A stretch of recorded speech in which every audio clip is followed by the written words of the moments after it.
हर हर महादेव। भगवान शिव और माता पार्वती की आप सभी पर कृपा बनी रहे। 16 सोमवार की व्रत कथा के अनुसार एक समय श्री महादेव जी पार्वती के साथ भ्रमण करते हुए मृत्युलोक में अमरावती नगरी में आए। वहां के राजा ने शिव मंदिर बनवाया था जो कि अत्यंत भव्य एवं रमणीक था, मन को शांति पहुंचाने वाला था। भ्रमण करते समय भगवान शिव और माता पार्वती भी वहां पर ठहर गए। पार्वती जी ने कहा कि हे नाथ, आओ आज इसी स्थान पर चौसर पांसे खेले। खेल प्रारंभ हुआ। भगवान शिव कहने लगे, मैं जीतूंगा। इस प्रकार उनकी आपस में वार्तालाप होने लगी। उस समय पुजारी जी पूजा करने आए। पार्वती जी ने पूछा, पुजारी जी बताइए किसकी जीत होगी? पुजारी बोला, इस खेल में महादेव जी के समान कोई दूसरा पारंगत नहीं हो सकता, इसलिए महादेव जी ही यह बाजी जीतेंगे। परंतु हुआ उल्टा, जीत माता पार्वती की हुई। अतः माता पार्वती ने पुजारी को कोढ़ी होने का श्राप दे दिया कि तूने झूठ बोला था। अब तो पुजारी कोढ़ी हो गया। भगवान शिव माता पार्वती दोनों वापस चले गए। कुछ समय के बाद अप्सराएं पूजा करने उसी मंदिर में आती हैं।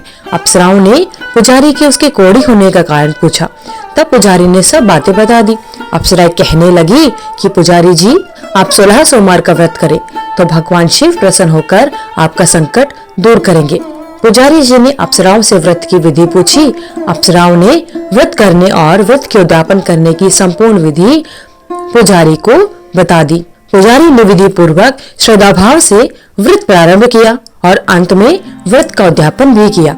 व्रत के प्रभाव से पुजारी जी रोग मुक्त हो गए। कुछ दिनों के बाद भगवान शिव और माता पार्वती दोबारा उस मंदिर में आए तो पुजारी जी को रोग मुक्त देखकर पार्वती जी ने पूछा, मेरे दिए हुए श्राप से मुक्ति पाने का तुमने कौन सा उपाय किया? तब पुजारी जी ने कहा कि हे माता, अप्सराओं द्वारा बताए गए 16 सोमवार के व्रत करने से मेरा यह कष्ट दूर हो गया है। पार्वती जी ने भी 16 सोमवार का व्रत किया, जिससे उनसे रूठे हुए कार्तिकेय जी भी अपनी माता से प्रसन्न होकर आज्ञाकारी हुए। कार्तिकेय जी ने पूछा कि हे माता, क्या कारण है कि मेरा मन सदा आपके चरणों में लगा रहता है? पार्वती जी ने कार्तिकेय को 16 सोमवार के व्रत का महात्म्य तथा विधि बताई। तब कार्तिकेय जी ने भी इस व्रत को किया तो उनका बिछड़ा हुआ मित्र मिल गया। अब मित्र ने भी इस व्रत को अपने विवाह होने की इच्छा से किया। फलतः वह विदेश गया और वहां के राजा की कन्या का स्वयंवर था। राजा ने प्रण किया था कि हथरी जिस व्यक्ति के गले में वरमाला डाल देगी उसी के साथ राजकुमारी का विवाह करूंगा। यह ब्राह्मण मित्र भी स्वयंवर देखने की इच्छा से वहां एक और जाकर बैठ गया। हथरी ने इसी ब्राह्मण मित्र को माला पहनाई तो राजा ने बड़ी धूमधाम से अपनी राजकुमारी का विवाह उसके साथ कर दिया। तत्पश्चात दोनों सुख पूर्वक रहने लगे। एक दिन राजकन्या ने पूछा कि हे नाथ, आपने कौन सा पुण्य किया जिससे हथरी ने आपके गले में वरमाला पहनाई? ब्राह्मण पति ने कहा कि हे प्रिय, मैंने कार्तिकेय जी द्वारा बताए अनुसार 16 सोमवार का व्रत पूरी विधि विधान के साथ श्रद्धा भक्ति से किया, जिसके फल के कारण मुझे तुम्हारे जैसी सौभाग्यशाली पत्नी मिली।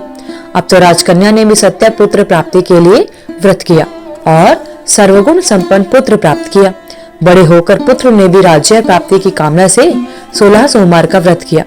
राजा के देवलोक होने पर इसी ब्राह्मण राजकुमार को राजगद्दी मिली। फिर भी वह इस व्रत को करता रहा। एक दिन उसने अपनी पत्नी से पूजा सामग्री शिवालय ले चलने को कहा, परंतु उसकी पत्नी ने पूजा सामग्री अपनी दासियों द्वारा भिजवा दी।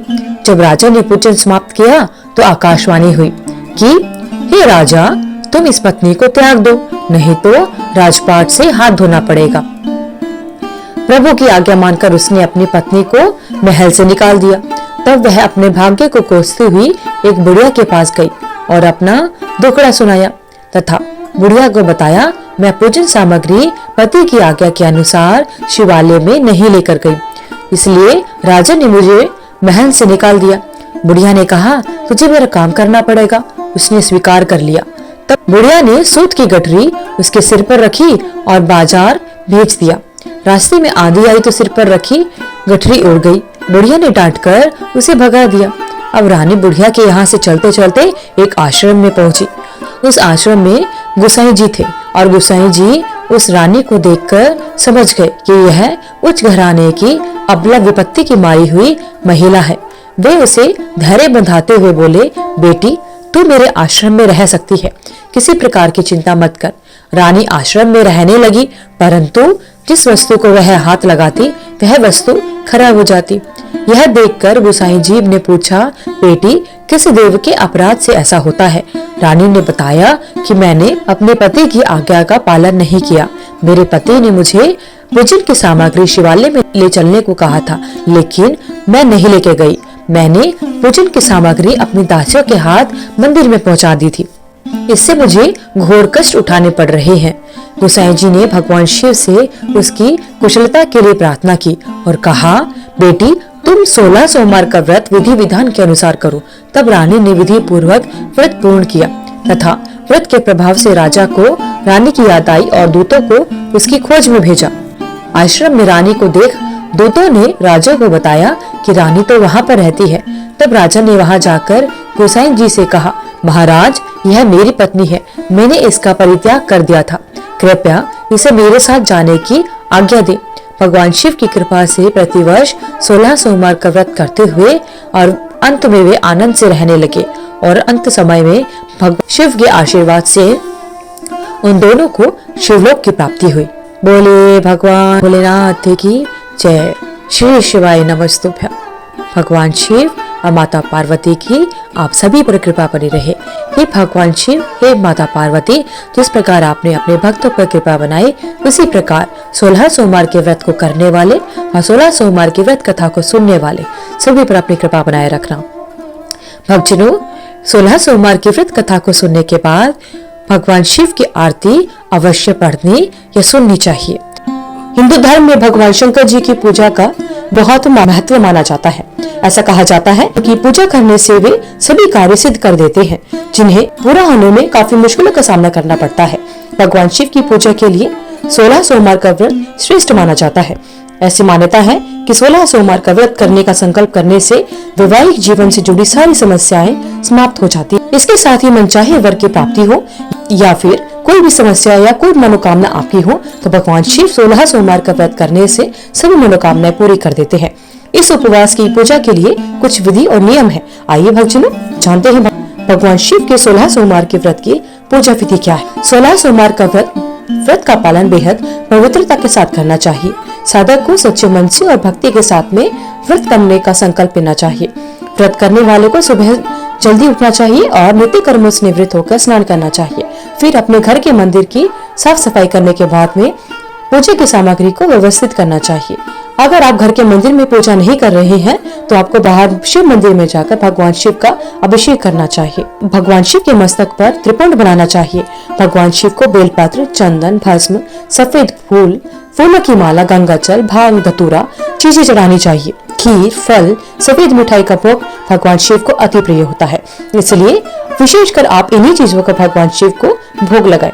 16 सोमवार की व्रत कथा का पठन एवं श्रवण करना चाहिए। भगवान शिव जी के वैदिक मंत्रों जैसे ओम नमः शिवाय या महामृत्युंजय मंत्र का अवश्य जाप करना चाहिए। पूजा के समापन पर भगवान शिव की आरती करें और शिव चालीसा का अवश्य पठन एवं श्रवण करना चाहिए। पूजा पूरी होने के बाद प्रसाद और फल का सेवन किया जा सकता है। पूजा में हुई गलतियों के लिए भगवान शिव से क्षमा याचना मांगनी चाहिए। व्रत करने वाले को तामसिक चीजों से दूर रहना चाहिए और इस दिन सभी का सम्मान करना चाहिए। झूठ नहीं बोलना चाहिए। गरीबों और ब्राह्मणों को भोजन खिलाना आवश्यक एवं पुण्यदायी माना जाता है। भगवान शिव और माता पार्वती की आप सभी पर कृपा बनी रहे। धन्यवाद। आपका दिन मंगलमय हो। अगर आपको वीडियो अच्छी लगी तो वीडियो को लाइक करें, शेयर करें, चैनल को सब्सक्राइब करके बेल आइकन को जरूर प्रेस करें ताकि आगे आने वाली सभी वीडियोस की नोटिफिकेशन आप तक समय से पहुंचती रहे। आपका दिन मंगलमय हो।